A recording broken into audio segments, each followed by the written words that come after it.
Assalamualaikum warahmatullahi wabarakatuh. Alhamdulillahirrabbilalamin. Wabihi nasta'in ala umuri dunia waddin. Wassalatu wassalamu ala ashrafil anbiya'i wal mursalin Sayyidina wa maulana Muhammadin wa ala alihi wa ashabihi ajma'in, amma ba'd. Yang terhormat Bapak Ahmad Subiyadi MA selaku dosen pengampu mata kuliah Tarjamah 1B dan teman-teman yang saya banggakan. Pertama-tama marilah kita panjatkan puja dan puji syukur kehadirat Allah Subhanahu wa taala yang telah melimpahkan rahmat kepada kita semua sehingga kita bisa melanjutkan kuliah pada hari ini. Yang kedua, sholawat serta salam senantiasa kita haturkan kepada junjungan Nabi kita Muhammad SAW. Semoga kita mendapatkan syafaatnya di yaumil kiamah nanti. Untuk pemateri pertama akan dibacakan oleh saya sendiri, Dini Stianingsih, NIM 2219099. Di sini saya akan menjelaskan mengenai karakteristik bahasa Arab. Secara etimologi, karakteristik berasal dari kata bahasa Inggris yaitu karakter, yang berarti watak, sifat, ciri. Kata karakteristik berarti sifat yang khas atau ciri khas sesuatu. Karakteristik dengan ciri khas bentuk-bentuk watak, tabiat, dan individu, corak tingkah laku, atau tanda khusus. Dapat dikatakan bahwa karakteristik bahasa Arab adalah bentuk watak dan ciri khas atau tanda-tanda khusus yang dimiliki bahasa Arab. Bahasa Arab memiliki karakteristik yang unik dan universal. Dikatakan unik karena bahasa Arab memiliki ciri khas yang membedakannya dengan bahasa lainnya. Sedangkan universal berarti adanya kesamaan nilai antara bahasa Arab dengan bahasa lainnya. Karakteristik universalitas bahasa Arab antara lain dapat diuraikan sebagai berikut. Yang pertama, bahasa Arab memiliki gaya bahasa yang beragam, yang meliputi 1. Ragam sosial atau sosiolek, yaitu ragam bahasa yang menunjukkan stratifikasi sosial ekonomi penuturnya. Yang kedua, ragam geografis, ragam bahasa yang menunjukkan letak geografis penutur antara satu daerah dengan daerah yang lain, sehingga melahirkan dialek yang beragam. Yang ketiga, ragam idiolek, yaitu ragam bahasa yang menunjukkan integritas kepribadian setiap individu masyarakat. Assalamualaikum warahmatullahi wabarakatuh. Saya Muti Alvina Zahro, NIM 2219128. Di sini saya akan melanjutkan pemaparan materi yang kedua, yaitu karakteristik bahasa Indonesia. Sebelum masuk ke karakteristik, terlebih dahulu kita akan membahas tentang pengertian bahasa ya. Bahasa itu merupakan alat untuk menyampaikan sesuatu yang terlintas dalam hati atau sebagai alat untuk berinteraksi antara sesama manusia. Ini bahasa juga disebut sebagai sebuah sistem. Sistem apa? Sistem yang berupa lambang bunyi yang bermakna. Jadi bahasa itu ya sesuatu bunyi tapi mempunyai makna. Seperti itu. Kemudian yang selanjutnya kita masuk pada karakteristik bahasa Indonesia ya. Untuk karakteristik bahasa Indonesia sendiri itu ada 5. Yang pertama yaitu bahasa itu bersifat arbiter. Artinya adalah hubungan antar lambang dengan yang dilambangkan itu tidak bersifat wajib, bisa berubah dan tidak dapat dijelaskan mengapa lambang tersebut mengonsepsikan makna tertentu. Kemudian yang kedua yaitu ada bahasa itu bersifat produktif. Dengan sejumlah besar unsur bahasa itu yang terbatas, namun dapat dibuat satuan-satuan yang ujarannya itu hampir tidak terbatas. Jadi bahasa tersebut ya produktif gitu. Intinya itu seperti berkembang lah. Kemudian ada bahasa bersifat dinamis. Bahasa bersifat dinamis ini adalah bahasa itu tidak lepas dari berbagai kemungkinan perubahan yang dapat terjadi sewaktu-waktu. Jadi bahasa ini juga bisa terdapat perubahan gitu. Perubahan tersebut itu juga terjadi pada tataran apa saja. Misalnya seperti pada tataran fonologi, morfologi, sintaksis, sematik, dan leksikon. Pada setiap waktunya itu mungkin saja terdapat perubahan kosakata yang lama yang akhirnya itu tenggelam, kemudian tidak digunakan lagi. Kemudian yang keempat yaitu ada bahasa bersifat beragam. Maksudnya yaitu meskipun bahasa itu mempunyai kaidah atau pola tertentu yang sama, namun karena bahasa itu digunakan oleh orang atau penutur yang heterogen atau yang mempunyai latar belakang atau kebiasaan yang berbeda, akhirnya bahasa tersebut menjadi beragam. Kemudian bahasa beragam ini bisa terjadi pada tataran apa saja.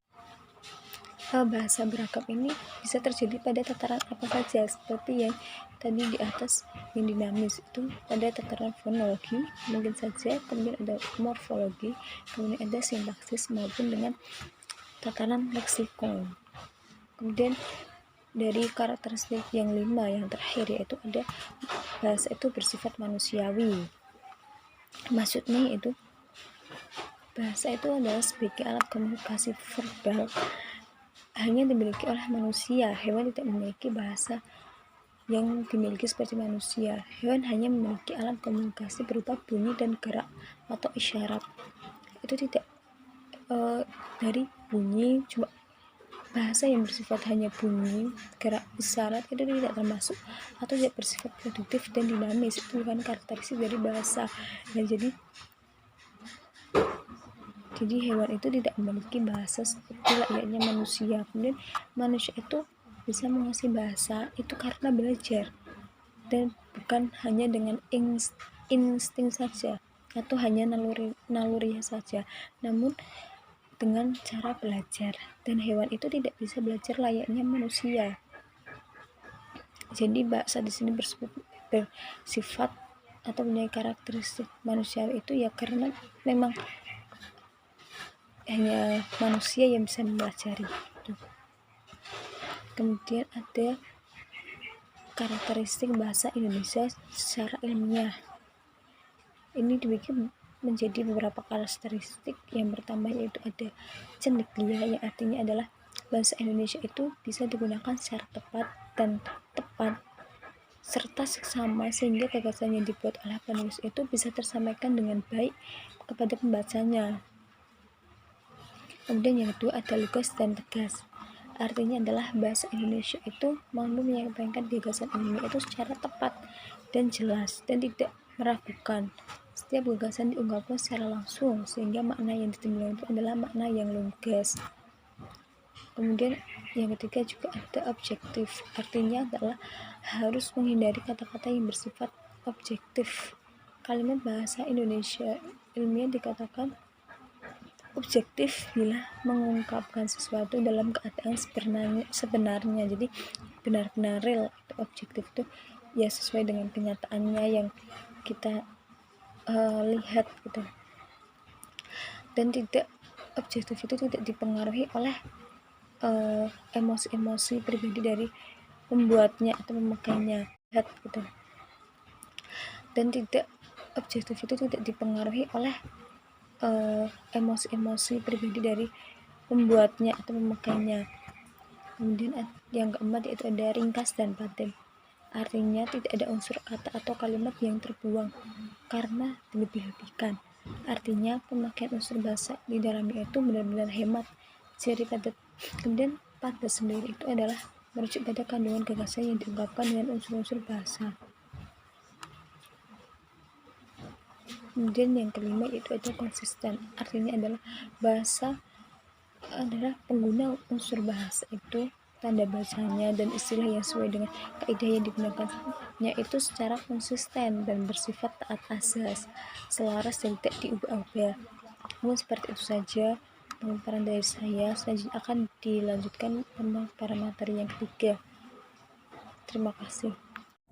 Perkenalkan, saya Bayu Nugroho dengan NIM 221956. Di sini saya akan melanjutkan materi dari pembahasan sebelumnya.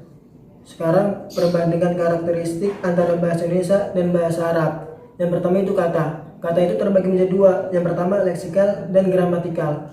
Sebelumnya kita akan menjelaskan dulu apa itu kata. Kata dalam tataran morfologi, kata merupakan satuan terbesar dibentuk melalui proses morfologi. Sedangkan dalam tataran sintaksis, kata merupakan satuan terkecil yang secara hierarkialnya menjadi komponen pembentuk satuan sintaksis yang lebih besar. Contoh dari kalimat leksikal itu misalnya besar. Besar itu kan lebih dari ukuran sedang. Sedangkan kecil lebih kecil dari ukuran sedang. Itu yang leksikal. Adapun yang gramatikal, karena makna yang dihasilkan berubah bergantung pada morfem pembentuknya. Contohnya jalan, tempat untuk dilintasi orang atau kendaraan, menjadi berjalan. Tari menjadi menari. Selanjutnya itu yang kedua, kata, kala atau tense.